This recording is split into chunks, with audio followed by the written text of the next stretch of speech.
Watch விட்டுன்னு பரவாயில்லையா. நம்ம புது கார் வாங்கணும் பூஜை போடலான்னு சொல்லிட்டு பாடிகார்ட் முனீஸ்வரன் கோயிலுக்கு போனோம். அவன் போனா மாலை ஒரு 50 ரூபா மாலை இருக்கும்.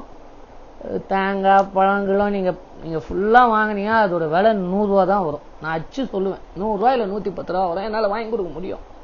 அதனால இதை இவ்வளோ கான்ஃபிடென்ட்டாக சொல்கிறேன். அந்த 110 ரூபா ஐட்டத்துக்கு 550 ரூபா கேட்குறான். இல்லை என்ன பியூட்டினா ஆட்டோக்கும் 550, காருக்கும் 550, பெரிய சைஸ் வாகனம்னு போட்டுக்கிறான். அது லாரியை போடுறானா கண்டெய்னரை போடுறானா தெரியல. அதுவும் 550, 350 ரூபா பைக்குக்கு. எப்படி இப்படி வாங்குறானுங்க? இதை கேட்கறதுக்கே யாரும் இல்லை. கண்டிப்பாக இதை கேட்கணும். நந்தகத்தில் கொஞ்சம் கூட அவனுக்கு அந்த பூஜை போடுவோன்ற எண்ணமே இல்லை.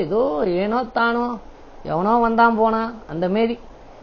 சரி அப்படிதானே பூஜை போடுற எத்தாண்ட வந்து நின்னா, அவன் வந்து நின்ன உடனே கேட்குற முதல் கேள்வி, மேலே மயில் வரியவா, ஓம் போடவா, ஓசில நீ என்ன வேணா போடுப்பா, ஓம் போடுறியோ ஓ போடுறியோ எதை வேணா போடு, ஓசில போடு எதுவாக இருந்தாலும் அப்படின்னு. அவன் வரையறதுக்கு முன்னால கூட அவனோட எய்மு எப்போ என்ன காசை வாங்கலாம், இவங்க கையிலேருந்து எவ்வளோ காசு தருவாங்கோ, அதை நல்லபடியாக போட்டு கொடுக்கணுமே அப்படின்ற எண்ணம் கொஞ்சம் கூட கிடையாது அவங்க. சரி இந்த பாவிங்க தான் இப்படி பண்ணுறானுங்கோ சொல்லிட்டு ராகவேந்திரா கோயிலுக்கு போகணும். சரி அங்கேயாவது சாவியை குத்து சாமியாண்ட வச்சு விடுறான். அவன் இன்னாமோ ஓடுற மாரி திபுன்னு ஓடி போய் அப்படியே வச்சு எடுத்து கொடுக்குறான். இது எப்படி நியாயமா இருக்கும்? அதை சாமியாண்ட வச்சு கொடுறான். சும்மா எடுத்துன்னு போயிட்டு அப்படியே பூ அங்க வச்சுன்னு அந்த பூத்தட்டிலே போட்டு அப்படியே எடுத்து வந்து கொடுக்குறான். ஒரு பொறுமையா கொடுக்கணும்ல. கடவுளை நிம்மதியா சாமி கும்பிட முடியல நிம்மதியா. அதை போங்கடா விட்டா போறா வரணும்ன்ற மாதிரி தான் இருக்குது. எல்லா இடத்துலயும் இப்படிதான் இருக்குது. ஏன் தான் அவங்க செய்யறதுக்கு தான் வராங்க அவங்களோட இதுவை.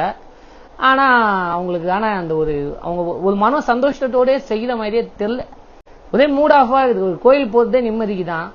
அந்த நிம்மதி கூட கோயில்ல கிடைக்கலன்னா அப்பமா எதுக்கு தான் போகணும்னு தோணுது. அதான் இன்னிலேருந்து சாமி கும்பிடுறதை விட்டுடலான்னு இருக்கிறேன். சாமி கும்பிடுறதை விட்டுடலான்னா பெரியாதாக்கலான்னு இல்லை. எந்த கோயில் இல்ல கூட்டம் கம்மியா இருக்கிறோ, எந்த கோயில்ல நல்லபடியா இது பண்றாங்களோ அந்த கோயில்ல போய் சாமி கும்பிட்டா போதும்னு தான் தோணுது. இதுல ஒரு கொடுமை வேற. அவன் தேங்காவை உடைச்சி அழகா 2ஆவது உடையதான் அவன் எடுத்துன்னு போயிடலானா. எங்க எடுத்துன்னு போறான்? என் ஒய்ஃப் கேட்கறான். எங்க எடுத்துன்னு போவான்? காத்தால சட்னி போடவோ இல்லை தேங்காய் சாதம் கலவோ சாப்பாடுக்கு தான் எடுத்துன்னு போவான். ஹோட்டலுக்கு விற்பான். இல்லைன்னா அவன் யூசேஜ் கூட பண்ண மாட்டான். ஹோட்டலுக்கு தான் விற்பான். கெட்டதை கழிக்கிறதுக்கு தானே தேங்காவே உடைக்கிறாங்க. இதெல்லாம் சாப்பிடுறவனுக்கு என்ன தெரியவா போகுது? இல்ல கொப்பரை கூட போடலாம். கொப்பரை கான்ட்ராக்ட்ல போவான். அந்த தேங்காய்லாம் வீட்டுக்கு எடுத்துன்னு போவான். இப்ப சாமி நம்பிக்கை இருக்கிறவன் எடுத்துன்னு போக மாட்டான். இதை போய் வச்சு என்ன இது பண்றது? ஃபண்ணுக்கு சொல்றோம். வணக்கம், நன்றி. தப்பா பேசியிருந்தா மன்னிப்புலாம் கேட்க முடியாது.